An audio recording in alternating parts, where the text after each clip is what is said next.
네, 김종인 대표가 오늘 기자들 모이면 관훈클럽 토론회에 참석했습니다. 자, 다양한 질문이 쏟아졌는데요. 그 내용 지금부터 점검해 보겠습니다. 자, 상대 경쟁자로 등장한 김종인 대표를 두고 이분 의사가 아니라 그냥 얼굴 표정만 바꿔주는 분장사라고 평가를 내놨네요. 자, 먼저 오늘 김무성 대표 했던 관훈토론 발언 듣고 시작해 보겠습니다. 유승민 의원은 지난 전당대 때 대구의 초선 의원 6명과 같이 저의 경쟁자를 지지 선언한 분이었습니다. 이재만 후보는 지난 전당대 때 저를 지지하고 도와줬던 사람입니다. 제가 그 결정할 때 얼마나 제 마음이 아팠겠습니까? 이재호 의원은 지난 18대 공천에서 저를 공천받지 못하게 했던 그룹 중에 좌장 역할을 한 분입니다. 제가 내린 그러한 결정이 없었다면은 과반수 득표가 어렵다고 저는 판단했습니다. 자, 지난주 금요일 날 있었던 김무성 대표의 옥새 파동 그 과정에서 내가 나를 위해서 한 게 아니라 내 과거의 인연을 다 딛고 다 당을 위해서 한 거라고 설명하고 싶은 것 같네요. 예, 그렇습니다. 지금 네. 화면을 보니까 이재호 의원도 언급을 하고요. 이재만 의원, 유승민 의원 언급하는데요. 네. 잘 아시다시피 2012년 18대 총선을 앞두고 네. 그때 당시에는 이명박 정부가 들어서면서 친이계가 친박계에 대해서 공천 학살을 했다라는 말이 나왔죠. 네. 그때 지금 대표적인 친박계로 거론되는 서청원 의원이나 김무성 의원이 공천을 받지 못했고요. 네. 그래서 그들은 무소속으로 나갔고 서청원은 친박연대를 만들어서 다시 복귀를 했습니다. 그런 악연들을 다시 한번 거론하면서 그럼에도 불구하고 나는 이들을 위해서 당을 위해서 이 사람들에게 공천을 했다. 이런 취지인 것 같습니다. 그러니까 나를 괴롭혔던 사람도 내가 공천을 주도록 했고 나를 도왔던 사람은 공천을 안 줬고 내 반대편에 섰던 사람도 내가 공천을 준 거다. 그러니 자기를 희생한 내 이익과 무관한 것이라고 얘기를 합니다만 그런데 그건 옛날 얘기잖아요. 8년 전, 2년 전 상황인데 지금은 좀 상황이 달라진 거 아닙니까? 어떨까요? 물론 박지원 기자 어떻습니까?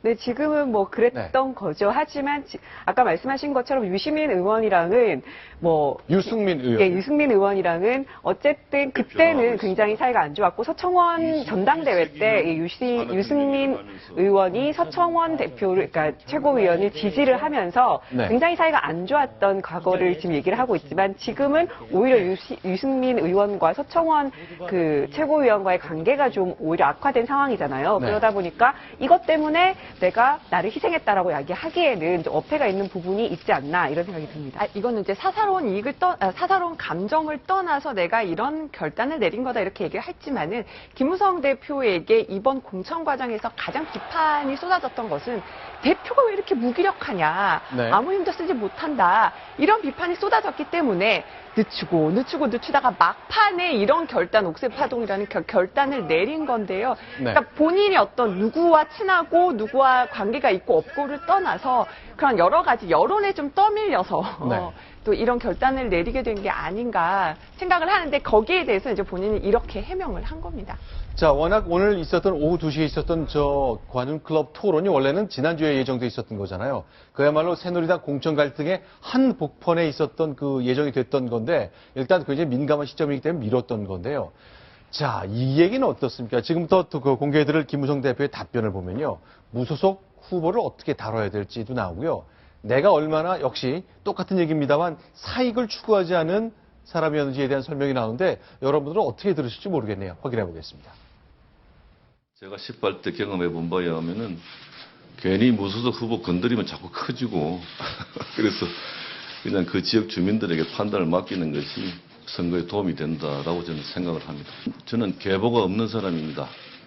당 대표로서 계보를 만들려면은 가장 유리한 입장에 있었습니다만은 일절 그런 활동을 한 일이 없다는 점을 분명히 말씀드립니다. 선거의 승패와 관계없이 뒷마무리를 잘 하고 사퇴할 생각을 가지고 있습니다. 다른 최고위원들하고도 이런 얘기를 나누신 적이 있습니까? 아직 나눈 바가 없습니다. 오늘 처음 제가 말씀드립니다. 그거는 제가 제 손으로 잘 정리를 하고 그만두는 것이 도리라고 생각을 하고 시간이 그렇게 길게 걸리지는 않을 겁니다. 자, 다양한 얘기를 해놨습니다. 자, 사퇴 의사도 처음 밝힌 거였는데요. 네.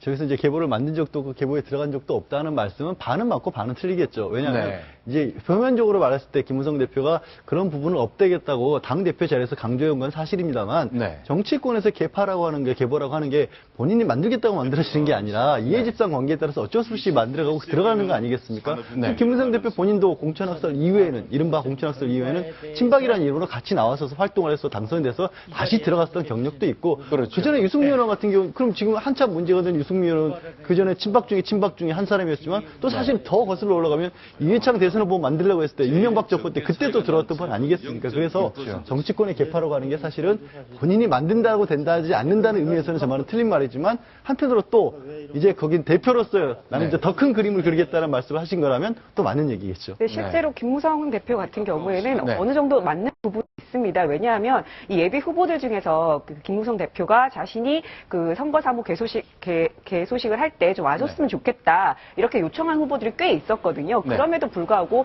김무성 대표는 혹시 반대파들의 약간 뭐 비판 같은 걸 받을까봐 움직이지 않았습니다. 네. 그리고 실제로 이 진영 의원 같은 경우에도요. 네. 예전에 이 7.4 전당대회 때 김무성 대표를 도운 적이 있습니다. 하지만 네. 이번에 공천을 받지 못하지 않았습니까? 네. 그런 면을 보면 김무성 대표가 분명히 자기 계파를 챙기지 않은 부분은 있다고 볼 수 있습니다. 자, 그런데요. 자, 당 대표가 되면요. 당직 많이 줄 수 있잖아요. 뭐, 무슨 특보, 무슨 특보하고. 그 다음에 여러 가지 이제 뭐 사무처나 곳곳에 당직에 인사를 할 권한이 있기 때문에 이른바 김무성 사람들을 많이 만들 수 있는 기회는 분명히 있는 거거든요.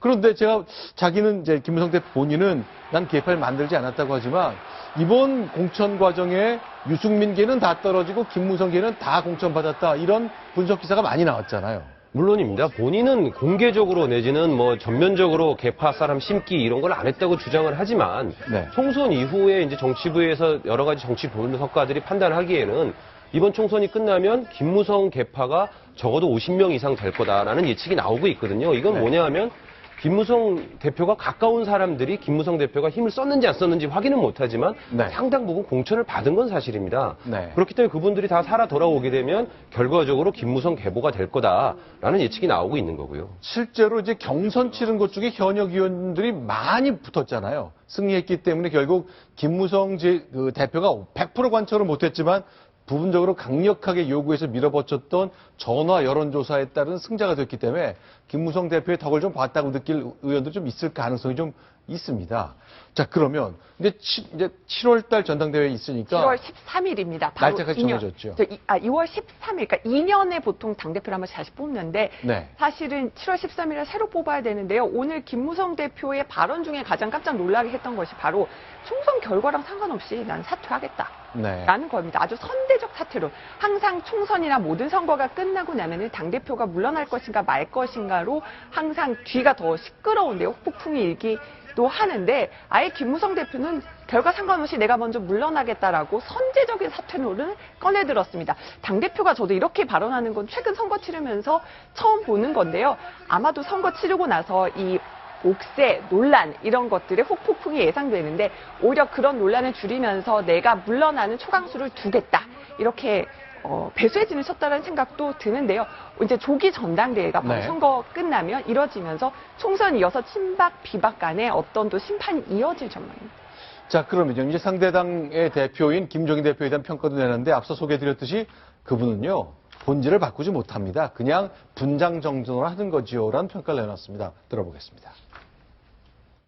김진 대표께서는 더민주의 운동권 체질을 고칠 의사를 자칭하면서 정권을 행사하고 계시는데 제가 볼 때는 이분은 의사라기보다 분장사 정도가 된다 이렇게 생각이 됩니다. 운동권의 중병을 고치기 위해서 과감한 수술을 택하지 않고 결국 쉬운 화장을 택했습니다. 제가 보기에는 여야를 막론하고 대통령감이 잘 안 보입니다.